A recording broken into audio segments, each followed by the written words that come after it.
Bienvenidos, queridos miembros de Construir un Mundo Mejor, quizá también de Friends of World Teacher Trust, amigos de World Teacher Trust y cualquiera que se haya acercado. El tema dentro de este congreso o festival de yoga es el Karma Yoga, el sublime arte de servir.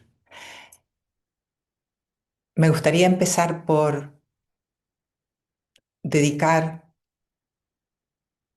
parte por parte esta pequeña charla sobre la trascendente, la enorme, la gigante importancia de la vida intrauterina a cada uno que fue bebé y que todavía tenemos la oportunidad de sanar esas memorias.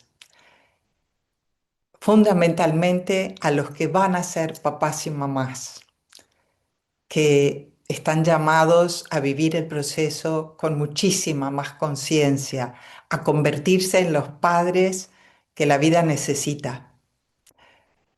Está dedicado a los bebés que van a llegar, a los que se convertirán en la esencia misma de Acuario, a los niños y adolescentes del tercer milenio.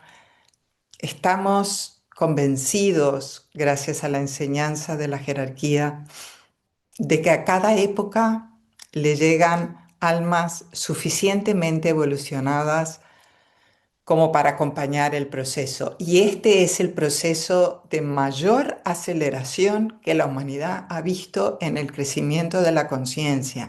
Claro, la otra manera es verlo como que estamos teniendo más conflictos, pero la forma correcta de verlo es que el alma, si quieren lo llamamos la vida, si quieren lo llamamos el universo, lo que hace es ponernos delante cada vez de una forma más clara los aspectos de sombra, los aspectos de no alineación entre la personalidad y el ser, entre la personalidad y el alma que conoce el propósito de la vida. Entonces, cuando nos pone delante eso que tenemos que resolver para poder alinearnos, claramente lo sentimos como un exceso de conflicto.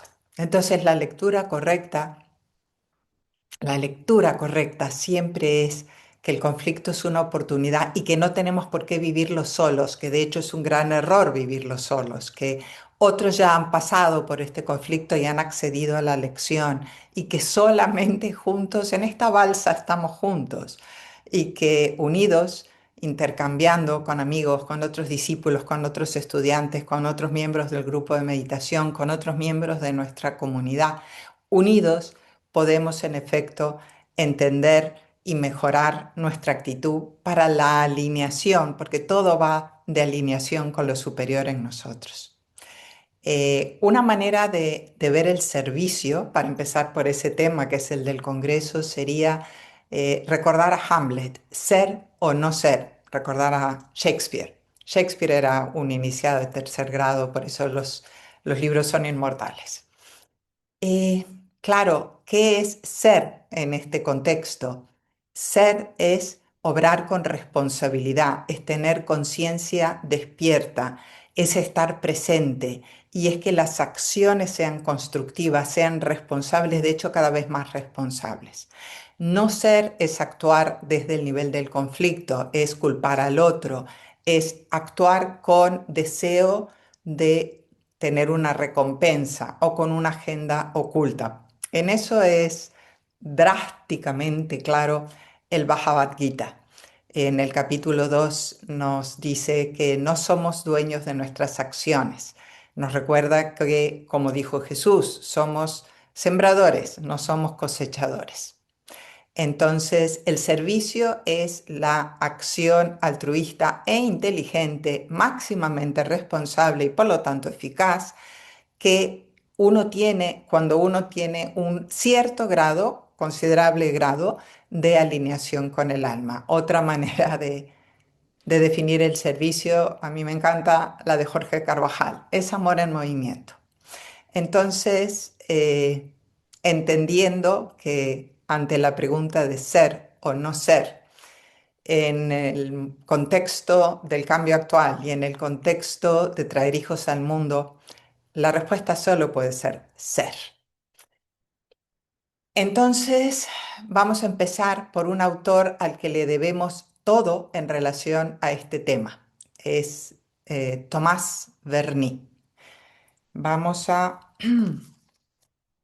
El libro de Tomás Berni debe ser leído por todos los papás y todas las mamás, ojalá bastante antes de estar planificando el embarazo. Y en cualquier momento, si estamos en el tercero o en el cuarto mes de embarazo, bien está. Eh, es una joya, es un libro escrito producto de 6 años intensos de reflexiones, de investigaciones, de viajes. De hecho, Berni fue a 3 ciudades, Londres, París, Berlín, Niza, Roma, Basilea, Salzburgo, Viena, Nueva York, Boston, San Francisco. Es decir, esto sigue. Creo recordar Nueva Orleans, incluso Honolulu. Y en todas esas ciudades, en las 13 ciudades, intercambió ideas y compartió el conocimiento sobre distintos estudios de la vida intrauterina realizados por psiquiatras, por psicólogos, por fisiólogos, por obstetras y por pediatras. Entonces, para remontarnos un poco a lo histórico, bueno, la referencia es que hasta el año 70 la visión de la medicina era de determinismo genético.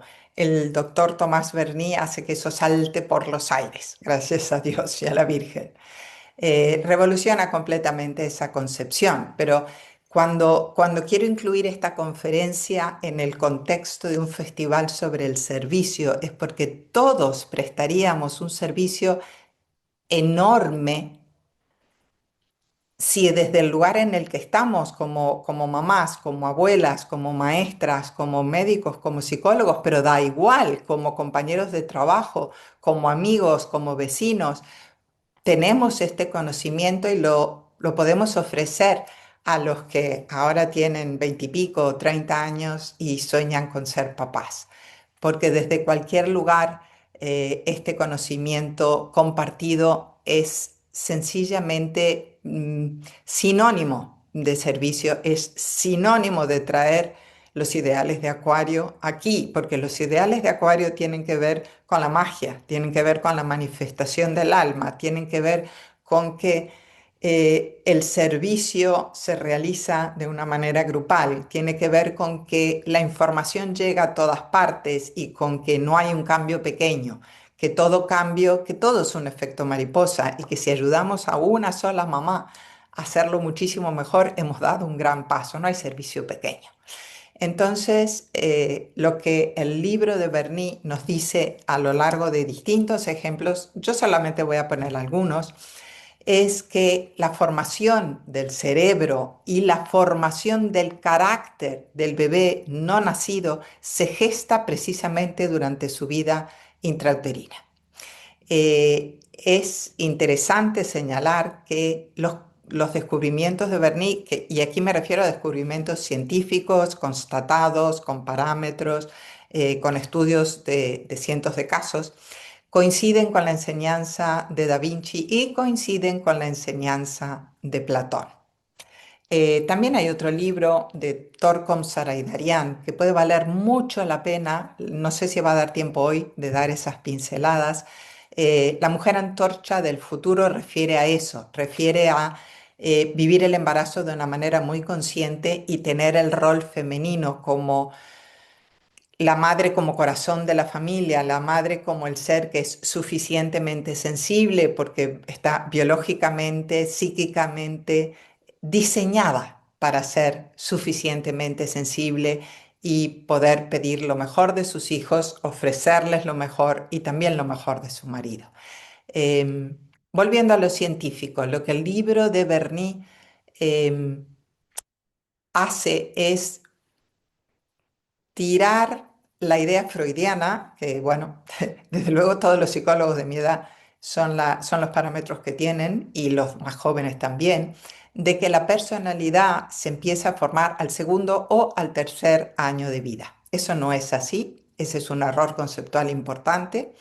Está demostrado con estudios con embarazadas, con correas en la barriga, midiendo el latido del corazón del bebé, midiendo la actividad del bebé, midiendo los parámetros de cómo está la sangre y de cómo está el líquido amniótico, porque el líquido amniótico cambia según cambie lo que la madre siente y según cambie la composición de la sangre de la madre, que por supuesto baña el cerebro, que por supuesto influye en los neurotransmisores.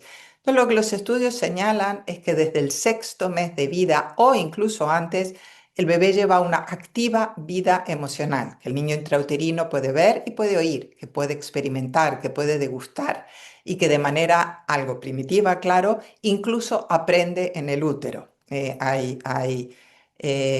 Incluso si nos da tiempo, vamos a comentar un estudio sobre aprendizaje hecho en ratones que es muy impresionante. Imagínense los seres humanos. Bueno, entonces, si el bebé puede sentir, aunque no con la complejidad de un adulto, pero sí con una complejidad infinitamente mayor a la que hasta ahora, hasta los libros de Bernie, se consideraba, entonces eso es maravilloso porque vivido de una manera responsable, vivido de una manera consciente, la madre tiene un enorme margen de capacidad de influir para bien. Los estudios demuestran que según se sienta la madre, el bebé va a tener una autoimagen o va a tener otra. La imagen que construye de sí mismo y que va a determinar que sea una persona feliz o una persona triste, una persona agresiva o una persona adaptable y con buena capacidad de comunicación y con un cierto grado muy interesante de resiliencia, si va a ser una persona segura o cargada de ansiedad. Todo depende de los mensajes que recibe acerca de sí mismo, porque porque está vinculándose a la madre, porque está siendo catalogado por mamá como una amenaza o como un peligro o como alguien a quien quizá puedo perder o como alguien que de pronto no sabré cuidar, o por el contrario, está catalogado por mamá como un alma que viene a mí, como un ser que va a estar sano, como alguien a quien voy a poder cuidar, como un vínculo que va a ser sagrado, como un mensajero de la vida que me elige a mí por vínculos que indudablemente están más allá de lo que soy consciente, pero a quien tengo el deber de custodiar. Como decía Khalil Gibran, tus hijos no son tus hijos, son hijos de la vida. Entonces, cuando uno es el responsable de custodiar la vida, uno puede darle a su hijo no nacido los mejores mensajes, la mejor bioquímica cerebral, la mejor coherencia cardíaca y generar un ser que no tenga impedimentos para conectar a su vez con lo superior de sí mismo. En esto, ahora voy a hacer un inciso, esto no es estrictamente científico como lo entendemos en términos del trabajo de Bernie, pero para quien tenga una idea clara de lo importante que son las enseñanzas jerárquicas, el maestro Kumar nos decía en una de las conferencias, posiblemente fue una de las cosas que más me conmovió. Esto tiene que ver con uno de los congresos que hicimos recientemente en relación a la muerte, porque bueno, al final la muerte y el nacimiento son exactamente lo mismo, es la misma puerta que uno atraviesa en una dirección o atraviesa en otra dirección, o el alma sale del vehículo o el alma ingresa al vehículo, pero bueno, en todo caso es exactamente lo mismo. Eh, la conferencia del maestro Kumar, él decía que los últimos 3 meses de vida intrauterina, el bebé está en oración, está allí cada vez más comprimido, el espacio es cada vez más limitado y la oración es cada vez más intensa. ¿Y qué es lo que ustedes y yo, cada uno de nosotros, pidió de una manera tan sentida, en alguna ocasión puede que dramática, tan intensa, con tanta aspiración. Lo que pedimos es no olvidarnos de para qué hemos encarnado. Es decir, que el alma en el momento de elegir un lugar, elegir una familia, elegir un país, elegir un padre y una madre, tiene clarísimo lo que está eligiendo y por qué lo está eligiendo y siempre tiene que ver con las limitaciones kármicas o la amplitud de lo que el karma permita y tiene que ver con exactamente la lección que en este momento necesita el alma, qué tipo de personalidad, qué experiencias para la personalidad necesita para adquirir para desplegar los siguientes pétalos del chakra que corresponda, para completar la paleta de colores, para completar la paleta de notas musicales, para evolucionar, porque al final la evolución es un proceso de conciencia y de completarse. Entonces imagínense esos 3 meses en que ese bebé está absolutamente, dramáticamente intentando mantener la información que tiene. ¿Qué diferente va a ser si mamá está tranquila de si mamá está angustiada? ¿Qué diferente va a ser si mamá quiere el embarazo de si por complacer a alguien o por miedo mantuvo el embarazo? ¿Mm? Eh, bueno, regresando a esa importancia enorme, enorme que la mamá tiene, porque la mamá es el vínculo entre el bebé y el mundo. Tampoco hay que leerlo con tendencia a la culpa o con tendencia al drama de Dios mío, pero si yo estuve inquieta en algunos momentos, no, no, no, no pasa nada. Es decir, de lo que se trata no es de los sentimientos negativos fugaces que la madre pueda tener, eso es inevitable, no pasa nada, sino los patrones de sentimiento profundos y constantes. Eso es lo que marca el tipo de cerebro, el tipo de personalidad y el tipo de visión del mundo y de visión de sí mismo que va a tener su hijo no nacido. Entonces, como sociedad, como familias, todo lo que podamos hacer para que la mamá esté tranquila y esté confiada y se sienta apoyada es grandioso. ¿Mm? Eh, es que incorporar este conocimiento de que la personalidad se desarrolla in útero, es una fuerza enorme, controlable, que se puede fomentar, que puede estar en el conocimiento de las matronas, de las enfermeras, de las profesoras de yoga, de las amigas, de las mujeres de edad, de las que soñamos con tener nietos y vamos a acompañar a nuestro hijo o a nuestra hija. Uno de los elementos interesantes del estudio que nuevamente le dice a nuestra sociedad psicológica, médica, a la sociedad en general, que hay un error en la concepción que debería, por favor, ser corregido, una reorientación necesaria, es la importancia del papá. El padre, según las nuevas investigaciones, es supremamente importante en la relación directa con el bebé y en la relación del bebé a través de la mamá. Los últimos estudios de Bernie indicaban con una claridad prístina que si la mamá se siente cuidada por el padre, si se siente segura, si él es sensible, si él es cariñoso, si él está cercano, ella se siente segura y lo que transmite al bebé es un mundo seguro.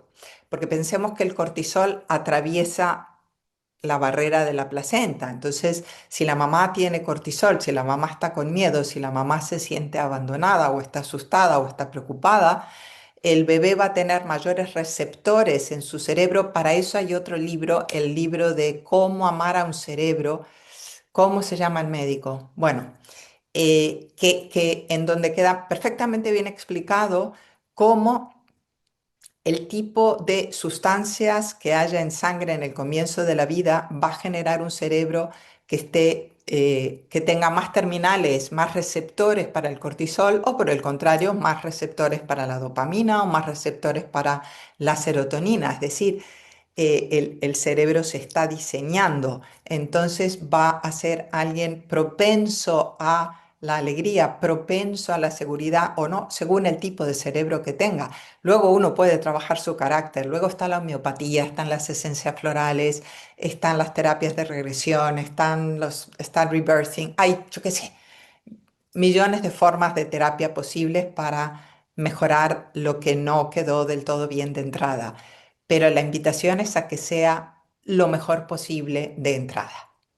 Entonces, el papá es esencial. La idea cultural de que los hombres son como torpes y que de que no van a poder hacerse cargo y que ellos no, tampoco son una parte importante de este proceso porque es un proceso enteramente femenino. Es una idea muy nociva, es una idea errónea. Lo que eso causa en los hombres es una cierta sensación de inseguridad, una cierta sensación de no ser esenciales y lo que a un hombre le gusta, es decir, eso es un elemento esencial de la masculinidad es yo soy un sostén para mi mujer, soy un sostén para mi hijo, soy capaz, yo puedo y estoy disponible y soy parte de la solución. Entonces, que modifiquemos esa crisis de confianza que los hombres en la actualidad tienen, que les hagamos sentir importantes, necesarios, valiosos, y que, por ejemplo, uno de los experimentos demuestra que si el bebé escucha la voz del padre, el bebé va a reconocer, in útero, el bebé va a reconocer al padre y luego en los experimentos, aquellos papás que hablaron con su bebé son capaces de calmarlo cuando ha nacido y cuando está llorando automáticamente. Y eso es importante que los papás lo sepan, que tengan el debido protagonismo en el asunto. Quizá valga la pena uno de los, sí, relatar por completo uno de los ejemplos. Me pareció fascinante. Resulta de que en una entrevista en un programa de radio, Boris Brott, el director de la Hamilton Philharmonic Symphony de Ontario, afirmó que su interés por la música forma parte de su vida desde antes de nacer. Entonces, bueno, claro, al entrevistador le resultó como rara la afirmación y le pidió a Boris Brott que por favor se explayara, a qué se refiere. Entonces, él cuenta que desde muy joven empezó a percibir que había ciertas piezas musicales en las cuales él tenía una excepcional capacidad, sin haber escuchado previamente sin haber leído la partitura jamás, él conocía la parte del violonchelo de la partitura y antes de dar vuelta a la página, antes de leerlo, sabía perfectamente cómo se iba a desarrollar la pieza. Entonces, un día se le ocurrió comentarle a su madre, que es músico profesional también, este asunto. Entonces la madre le pregunta, bueno, ¿y qué partituras son esas?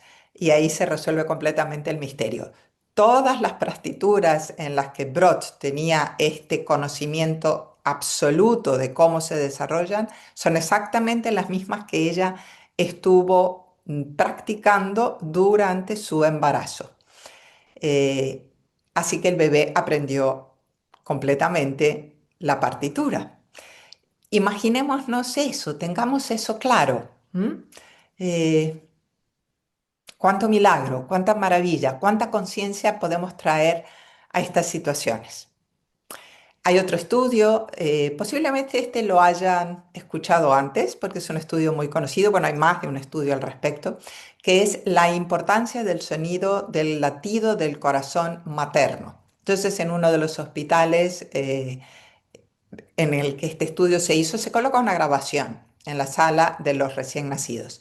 Se supone que esto va a influir, pero los resultados son mucho más intensos, mucho más significativos de lo que los investigadores esperaban. Resulta de que los bebés comían, pesaban y dormían más, respiraban mejor, lloraban menos y se enfermaban menos si eran los bebés del grupo en que el latido del corazón estaba en la sala.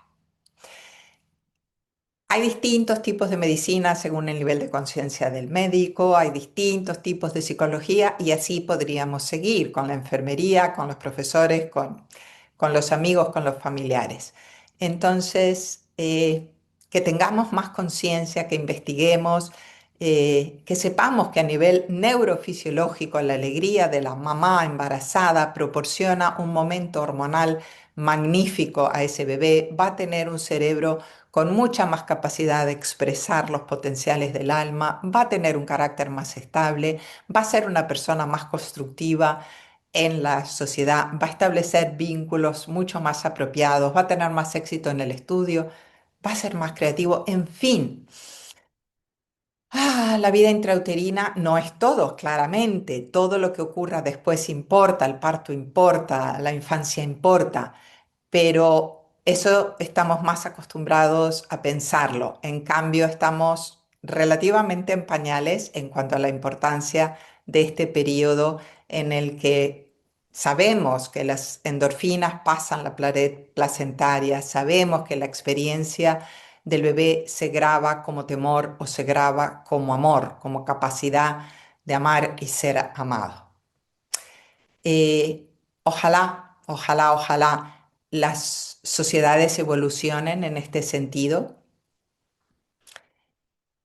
Por ejemplo, mm, tener parques o lugares de retiro en donde las mamás pudieran estar con otras mamás, en donde pudieran escuchar conferencias, practicar instrumentos, estar en contacto con la naturaleza, no tener que estar complaciendo ni a su madre ni a su suegra durante una serie de horas al día.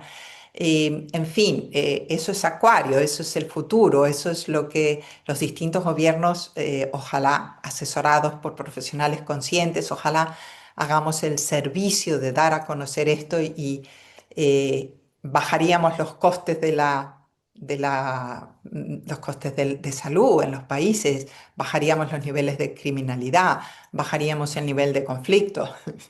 Ya no haría falta que los juzgados estén llenos de divorcios y de abogados y atascados, porque la gente elegiría mejor, porque estaría más en contacto consigo misma si hubiera tenido una vida intrauterina y una infancia más sana, en fin, que influye en todas las esferas de la vida pública. Yo no sé si todavía nos da tiempo, pero es que el experimento en los ratones es que es tan brutal que les cuento. Y este va para ustedes, los papás. Resulta de que se pone a los machos antes de la concepción, se hace el experimento es el siguiente, se asocia con los ratoncitos un golpe en una de las patas, siempre la misma pata, con un gas que huele a almendra. Entonces, durante varios días se les expone al mismo tiempo al golpe y al olor. Muy bien. Unas semanas después, esos machos fertilizan a una serie de hembras y luego se estudia a las crías de estas hembras. Entonces se mide las reacciones cardíacas y las reacciones cerebrales de los ratones jóvenes sometiéndolos al mismo gas con olor a almendra. Y los ratoncitos tienen la misma respuesta de estrés que en su día tuvieron los machos, los padres, antes de haber fecundado a la hembra. Entonces, si eso es así en los ratones, imaginémonos hasta qué punto la historia del padre, que el padre haya hecho las paces consigo mismo, si hace falta que haya hecho terapia antes de ser padre, lo mismo la madre. Otro estudio sobre ratones es con ratas hembra, o ratones hembra, no me acuerdo, y lo que se hace es ponerlas en una especie de parque de diversiones, es decir, es un lugar muy favorable con juguetes, en donde tienen una buena oxigenación, buena luz y que las ratitas están pasándolo bien. Y luego se mide el efecto en los hijos y lo que se detecta es que la corteza cerebral es mucho más espesa de lo normal en los ratoncitos hijos de estas mamás. Ah, que haya más países que protejan a las embarazadas, que haya más seminarios, que haya más cursos, que haya más conciencia. Es algo que depende de todos nosotros ahora y ojalá podamos decirlo y podamos fomentarlo. Todo esto que digo tiene que ver con Tomás Berni y con esos estudios en 13 ciudades con profesionales diversos. Está exactamente corroborado por Stanislav Grof, que en otra línea de investigación descubre exactamente lo mismo y dice lo mismo de otra manera. Me gustaría leerles el comienzo de uno de estos libros. En varios de los libros de Grof están estas referencias. Este se llama La mente holotrópica y empieza con una cita de Víctor Hugo que es impresionante. Hay un espectáculo mayor que el mar y es el cielo.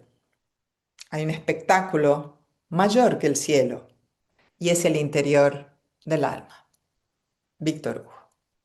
En el personaje Fantine, en Les Misérables. Entonces, leamos algunas de las cosas que este genio de la psicología, es un psiquiatra que es padre de la psicología del alma, de la nueva psiquiatría, de la psicología transpersonal, como lo quieran llamar. En definitiva, él es un visionario. Y él dice, no cabe la menor duda de que necesitamos una nueva psicología, una psicología que esté más en consonancia con los descubrimientos realizados por la nueva investigación sobre la conciencia. Una psicología que nos permita profundizar en la imagen del cosmos que nos proporcionan los últimos descubrimientos realizados por las ciencias físicas.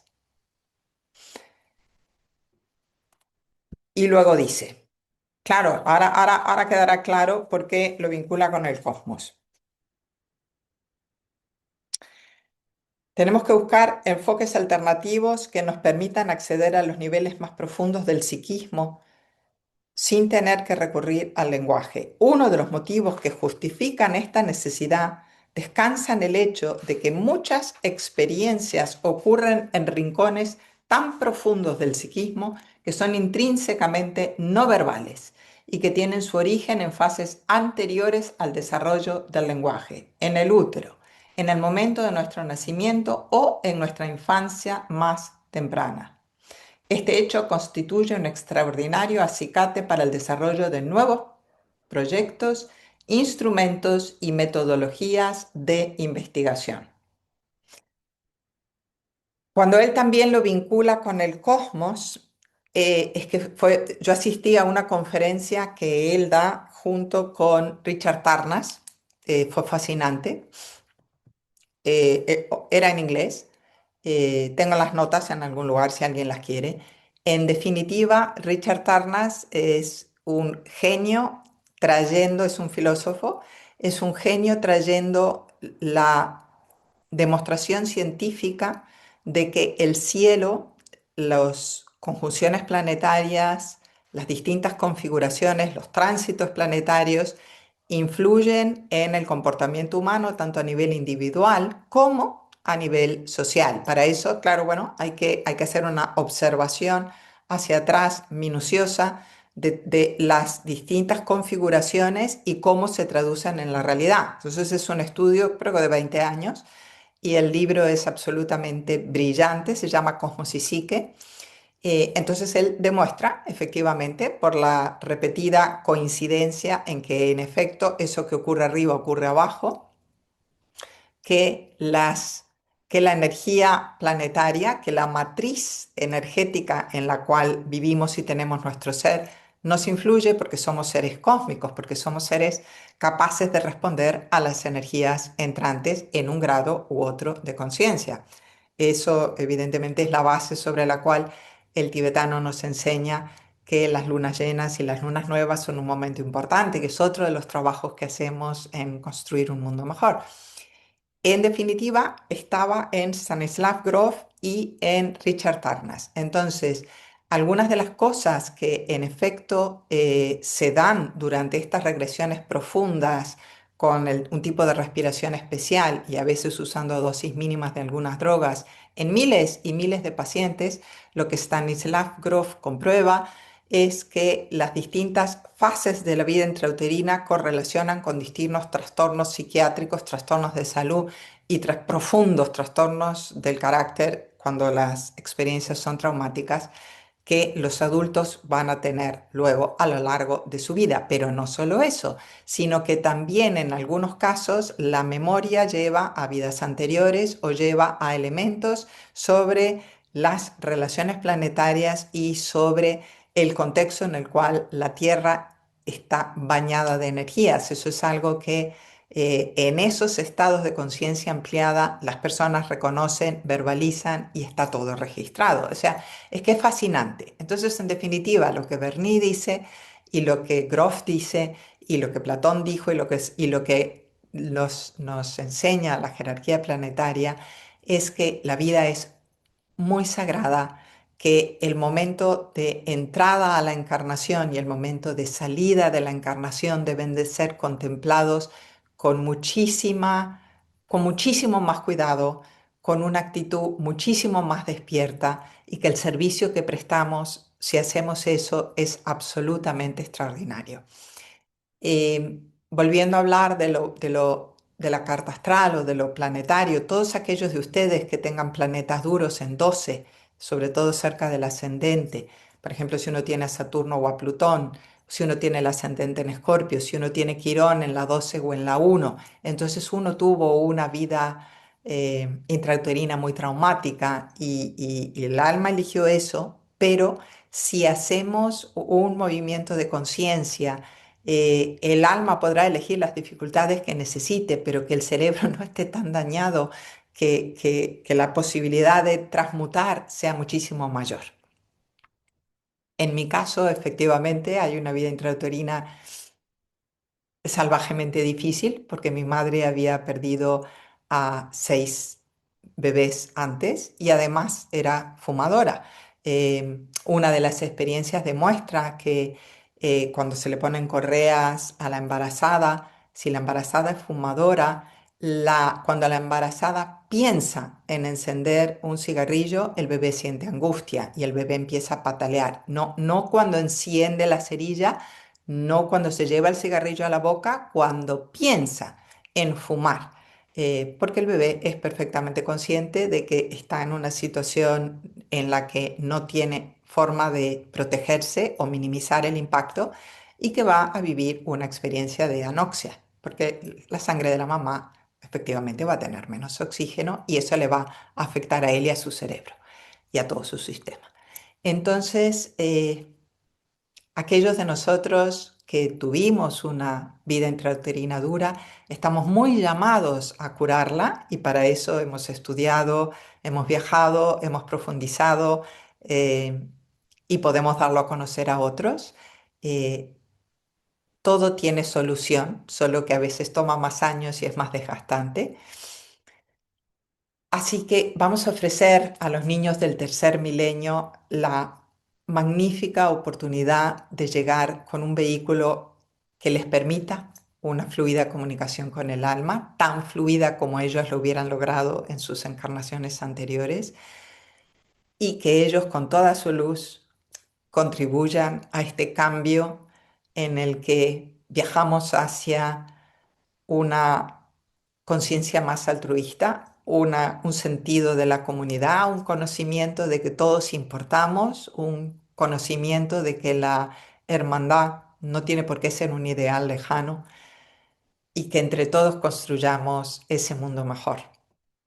Muchas gracias a todos ustedes. Namaste.